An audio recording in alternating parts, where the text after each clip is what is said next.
Good morning, welcome back to my channel Puja Debnath vlogs. আশা করি সবাই খুব ভালো আছো আর আমরাও খুব ভালো আছি। তো চলো আজকের ব্লগটা এখন থেকে শুরু করছি, পুরো ব্লগটা দেখতে থেকো। তো দেখো আমার চোখগুলো কেমন ফুলে গেছে। কালকে রাত্রে দুদিন ধরে রাত্রে এত গরম লাগছে, আর এই যে ফ্যানের হাওয়া না গায়ে লাগে না, খাটে লাগে না, তো সেই কারণে এত গরম লাগছে। রাত্রেবেলা কী করছি, শোয়ার সময় গা হাত পা ধুয়ে শুচ্ছি। এবার এই শুয়ে রাত্রেবেলা গা হাত পা ধুয়ে শুচ্ছি বলে না ঠান্ডা লেগে গেছে, আর সকালে উঠে দেখি চোখ টোকগুলো পুরো ফুলে গেছে, কেমন লাগছে, বিচ্ছিরি লাগছিল। তো এখন একটু ঠিক হয়েছে। আর আজকে হচ্ছে শুক্রবার, পর বাড়িতে। আর দেখো এখনও বিছনা গোছানো হয়নি, বিছনা গুছাবো। আর মেয়ে আর বর গেছে জল আনতে, আর আজকে তো ছুটি, বাড়িতে থাকবে সারাদিন, আমার কাজের শেষ নেই। আর তারপরে আজকে ভাবলাম কাঠে রান্না করব।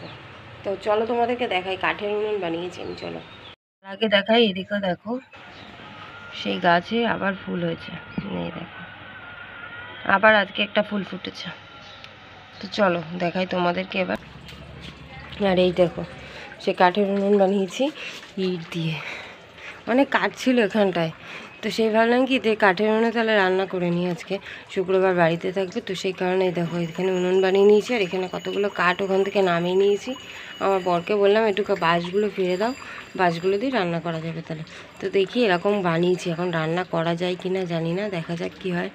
তো চলো পুরো ভিডিওটা দেখতে থাকো। আবার পরে এদিকে কাঠে রান্না হচ্ছে, সোয়াবিন আলু দিয়ে, ডাঁটা দিয়ে, পটল দিয়ে তরকারি হবে, আর ভাত হয়ে গেছে, আর চাটনি হবে। এই রান্না হবে আজকে, এখন রান্না হচ্ছে।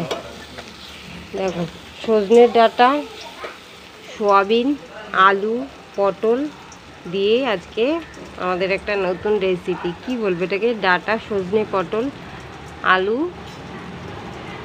সোয়াবিন তরকারি। আর এখন ভালো করে একটু কষিয়ে নিই, কেমন খেতে হবে জানি না, খেলেই বুঝতে পারবো। পটলটা এখনও দিইনি, পটলটা দেবো। তো চলো রান্না করে নিই, আবার পরে আসছি। বসে বসে রান্না করছিলাম, রাস্তার দিয়ে কুলফি মেলা যাচ্ছিল, তো বরকে বললাম কুলফি মেলায় কিনে দিতে, তাই কিনে দিল, এখন খাচ্ছে। এই যে মেয়েও খাচ্ছে। খাবে তোমরা? এই নাও।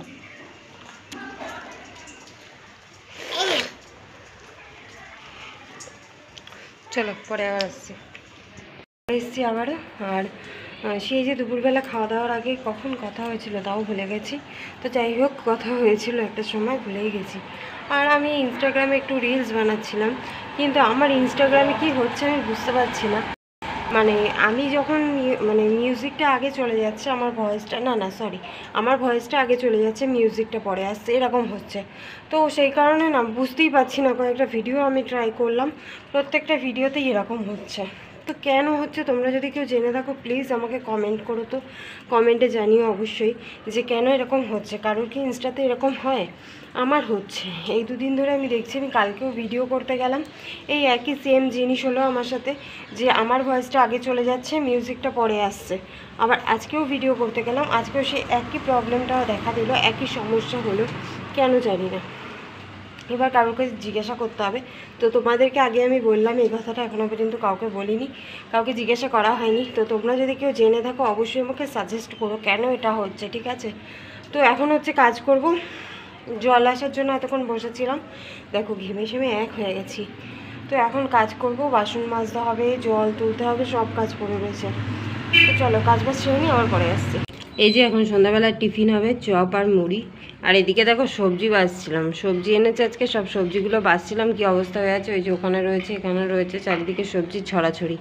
আর এখানে হচ্ছে এই যে এখন সন্ধ্যাবেলায়, আজকে তো নিরামিষ, তাই জন্য ধনেপাতা দিয়ে মুড়ি, চপ আর লঙ্কা, আর সাথে চা, এখন এই খাওয়া হবে। তো চলো খাওয়া দাওয়া করি, আবার পরে আসছি। ভেবেছিলাম রাত্রিবেলা রুটি করতে হবে, তো আমার বর এখন ভাত থেকে বললে আর রুটি করতে হবে না, যা আছে ওই ভাগ করে খেয়ে নিলে হয়ে যাবে, আর রুটি ফুটি কিছু করতে হবে না। তো ভাবলাম ভালোই হয়েছে, আর কিছু করতে হবে না। এই যে এখানে কলমি শাকগুলো বেছে রেখেছি, আর এখানে পটল কেটে রেখেছি, পটল ভাপা হবে আর কলমি শাক ভাজা হবে। আর কী হবে এখনও জানি না, আর কালকে আবার আর এক জায়গায় যাবো, তো সেই কারণে এই কলমি শাক ভাজা আর পটল ভাপাটা করব সকালবেলা উঠে, আর ভাত করব, তারপরে দেখা যাক কী করা যায়। আর আজকে তো আর রুটি করা হলো না, মানে করতে বললো, বারণ করলো বলে আর করলাম না। তো ভালোই হলো, আর করতে হলো না। এই গরমে না আর করতে ইচ্ছাও করছে না। রান্নাঘর রুটি করতে গেলে একদম ভিজে যেতে হয় ঘেমে স্নান করে। তো সেই কারণে ভাবলাম থাক, তাহলে দরকার নেই, অল্প অল্প করে ভাত খেয়ে নেবো, হয়ে যাবে। তো চলো, ওইখানে এখনও সবজির খোসা মোসা ভর্তি রয়েছে, ওগুলো পরিষ্কার করতে হবে। ওই ওখানে সবজির খোসা মোসা ভর্তি পড়ে রয়েছে, ওগুলো পরিষ্কার করব। আর তারপর আবার আসছি পরে। এখন খাওয়া দাওয়া করবো, আর এখন হচ্ছে বাজে 10:30, এখন খাওয়া দাওয়া করবো। তো আজকের ব্লগটা এখানেই শেষ করছি। ব্লগটা কেমন লাগলো অবশ্যই জানিও। সবাইকে টাটা, গুড নাইট। আজকের মতো দেখা হচ্ছে নেক্সট ভিডিওতে।